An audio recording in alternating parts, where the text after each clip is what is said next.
In this video, we will go over the remove element question and an algorithm we could use to solve it. The question is as follows. Given an integer array nums and an integer val, remove all occurrences of val in nums in place. The relative order of the elements may be changed. Since it is impossible to change the length of the array in some languages, you must instead have the result be placed in the first part of the array nums. More formally, if there are k elements after removing the duplicates, then the first k elements of nums should hold the final result.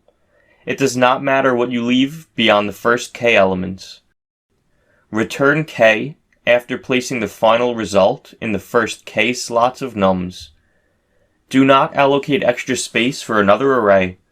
You must do this by modifying the input array in place with constant extra memory. The values in the array are between 0 and 100 inclusive.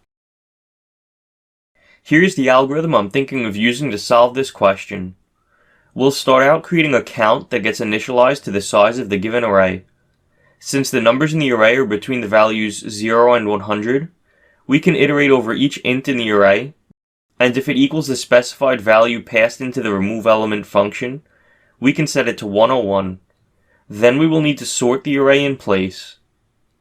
After that, we will iterate over each number in the array, and if it is equal to 101, we will decrement the value of count. At the end of the function, we will return count.